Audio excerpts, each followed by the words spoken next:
ظاہر مدینہ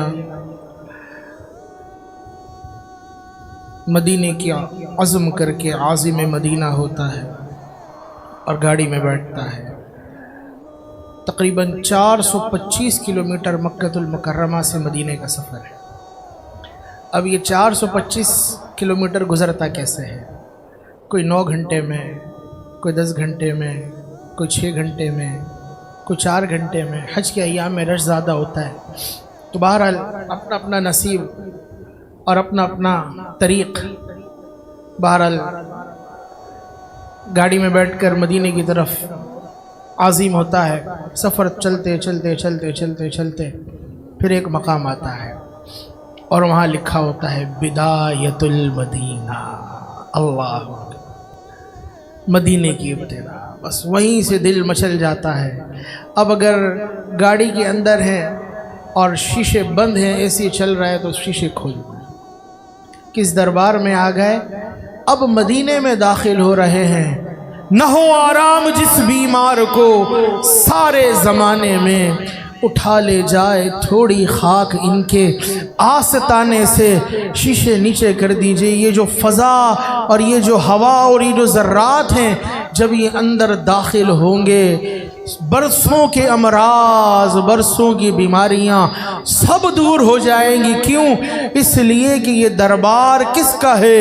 ان کا ہے کہ جو دارالشفا والے ہیں، جن کو خدا نے اپنی نعمتوں کی کنجیاں عطا فرمائی ہیں کہ کنجی تمہیں دی، اپنے خزانوں کی خدا نے محبوب کیا، مالک و مختار بنایا۔ گاڑی آگے بڑھتی ہے حاجی کی، اور وہ اس کی نظریں تلاش کر رہی ہوتی ہیں کہ مدینے میں داخل تو ہو گیا، فضائیں بدل گئی ہیں، خوشبوئیں بدل گئی ہیں، اب یہ مدینے کی مشکبار فضا ہے۔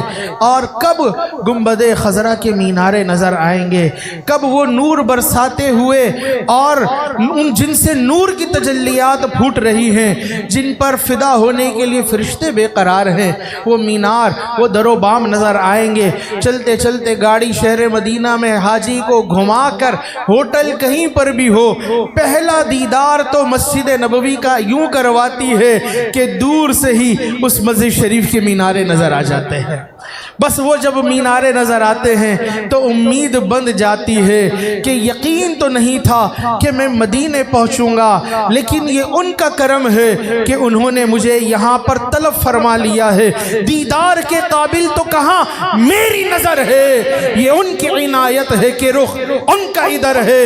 اور پھر حاجی مدینے پاک میں جب پہنچے تو جس طرح مکے کے اندر اس نے تیاری کی تھی، عمرے سے پہلے آرام کیا تھا، حکم یہ ہوٹل پہنچے، ہوٹل پہنچ کر جتنا آرام کر سکتا ہے کرے، اور جب آرام کر لے تو آرام کرنے کے بعد پھر کیا کرے؟ آرام کرنے کے بعد اپنے کو سجائے۔ کیا کرے؟ اپنے کو سجائے، اپنے کو سوارے، اپنا نیا لباس پہنے، اچھی قیمتی ترین خوشبو اپنے اوپر ملے، اپنی ٹوپی نئی کرے، اپنا لباس نیا، اپنا پیراہن نیا، تو اپنے آپ کو صاف ستھرا کر کے سجا کر سنوار کر بنا کر اپنے ہوٹل کے اندر تیار کر کے آئینے کے اندر دیکھے اور پھر کہے حضور آپ کی طرف آنا چاہتا ہوں۔ یہ منہ دکھانے کے قابل نہیں، یہ منہ دکھانے کے قابل نہیں، لیکن دل میں طلب ہے۔ دیوانہ کہتا ہے دکھانے کے قابل تو نہیں ہے، لیکن آقا کے دربار میں بھی تو جانا ہے۔ اور پھر جب حضور کے روضے کی طرف نکلتا ہے ہوٹل سے، اب قدم من من بھر کے، اور پھر بس ایک ہی خیال کہ بھاگا ہوا مجرم دنیا بھر کے گندے کام کر کے حج بھی کر لیا، لیکن کیا خبر قبول، کیا ہماری نیکیاں، کیا ہمارا عمل، لیکن اب کہاں جا رہے ہیں؟ ان کے دربار میں جا رہے ہیں کہ جو رحمت للعالمین آقا ہے۔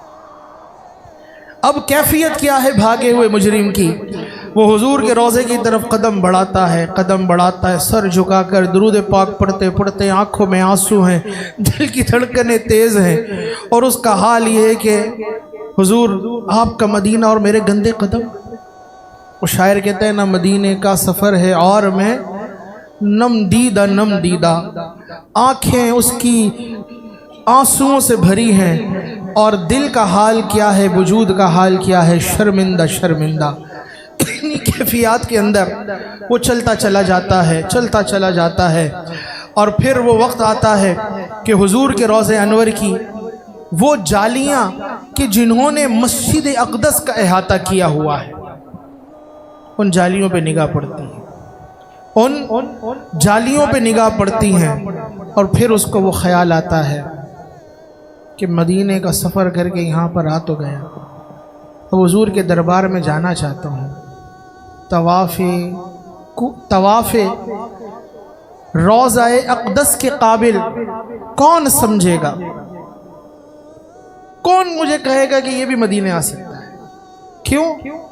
لباس ہستی دیکھ کر میرا بوسیدہ میرے پاس تو کچھ ہے ہی نہیں، میرے پلے تو کوئی عمل ہی نہیں ہے، میرے پاس تو کوئی بتانے والی چیز ہی نہیں ہے۔ اور پھر وہ جو روضہ اقدس کے باہر مسجد اور مسجد کا احاطہ کی ہوئی جالیاں ہیں، وہاں مجرم بن کر انسان کھڑا ہے ہاتھ باندھ کر اور اجازت طلب کر رہا ہے، یا رسول اللہ آپ کی یہ پاک مسجد، اس میں قدم رکھنا چاہتا ہوں، لیکن قدم رکھنے کی مجال مجھ میں نہیں، مجھ میں تاب نہیں، مجھ میں قوت نہیں، مجھ میں سکت نہیں ہے۔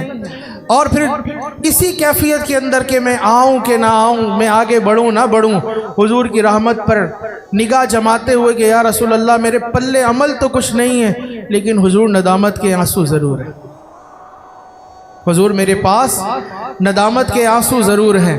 وہ اپنے قدموں کو آگے بڑھاتا ہے،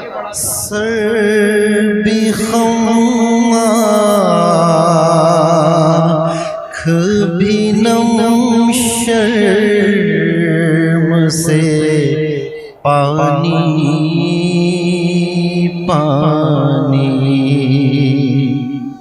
یہ وقت زندگی کا وہ وقت ہوتا ہے کہ جب عقل اور دل کی جنگ اپنے عروج پر ہوتی ہے۔ عشق اور محبت کا مطالبہ یہ ہے کہ حبیب کے قدموں میں پہنچے۔ عقل جب گناہ یاد دلاتی ہے تو منہ چھپانے کے سوا کوئی عمل نہیں سوجھتا، اور پھر یاد آتا ہے کہ یہ دربار کون سا ہے کہ جہاں 70,000 فرشتے صبح آنے کے لیے تڑپتے ہیں، 70,000 رات آنے کے لیے مچلتے ہیں، اور میں گناہ گار دنیا کا بڑا سے بڑا گناہ کرنے والا پاپی بدکار اس دربار گوہر بار میں حاضر ہوں۔ عشق کہتا ہے ان کی سنہری جالیوں پہ چل، عقل کہتی ہے تو اور اس دربار میں تو اس قابل نہیں، جرم عصیاں سے نہیں سامنے آیا جاتا۔ عقل سمجھاتی ہے جاؤں تو کس طرح، حضور کی بارگاہ میں کھڑا ہوں تو کس طرح، ارے جرم عصیاں سے نہیں سامنے جایا جاتا، شرم عصیاں سے نہیں سامنے جایا جاتا۔ یہ بھی کیا کم ہے کہ تیرے شہر میں آئے ہوئے ہیں۔ عقل کہتی ہے رک جا، یہیں اپنے قدموں کو روک لے، لیکن عشق کہتا ہے تجھ سے چھپاؤں منہ تو کروں کس کے سامنے، آقا تجھ سے چھپاؤں منہ تو کروں کس کے سامنے۔ کیا اور بھی کسی سے توقع نظر کی ہے، اف بے حیائیاں کہ یہ منہ اور تیرے حضور، ہاں تو کریم ہے تیری خو درگزر کی ہے۔ عشق کہتا ہے تو آیا نہیں ہے، تجھے آنے کا حکم ملا تھا، کیا تو نے قرآن میں نہیں پڑھا؟ رب نے فرمایا اپنی جانوں پر ظلم کر بیٹھو، میرے حبیب کی بارگاہ میں آ جاؤ۔ ہاں ہاں تجھ سے بڑا ظالم کون ہوگا، اپنے آپ کو ظلم کی وادیوں میں دھکیلنے والا کون ہوگا۔ اب تو در مصطفیٰ پر آ گیا ہے تو اب شرم عصیاں پر ندامت سے اشک بھی بہاتا رہے، لیکن عشق کہتا ہے چل چل آ، حضور کی سنہری جالیوں پہ چلتے ہیں۔ اور حضور کی سنہری جالیوں پہ چل کر ان کو سلام عرض کرتے ہیں، آقا میرا بھی سلام قبول ہو، آقا میں بھی شفاعت کا طلبگار ہوں، اسألک الشفاعت یا رسول اللہ، آقا میری بھی شفاعت کیجئے گا۔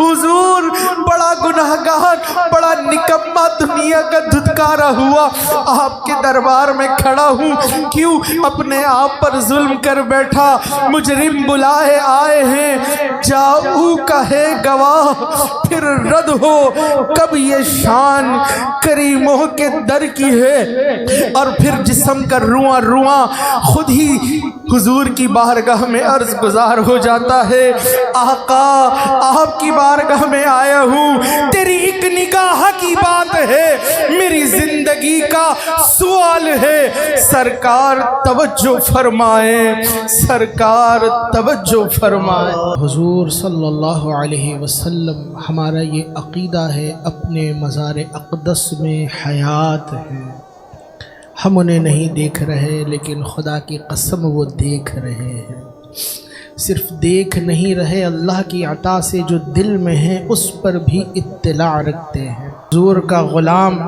اگر آپ سے مانگے اس کو تو عطا کرتے ہی ہیں، اگر کوئی نہ مانگ سکے دل میں خیال رکھے حضور اس کو بھی عطا کرتے ہیں۔ تو بس حضور کی بارگاہ میں سلام عرض کرنا ہے، صدیق اکبر کی بارگاہ میں، حضرت عمر کی بارگاہ میں، پھر دونوں شیخین کی بارگاہ میں۔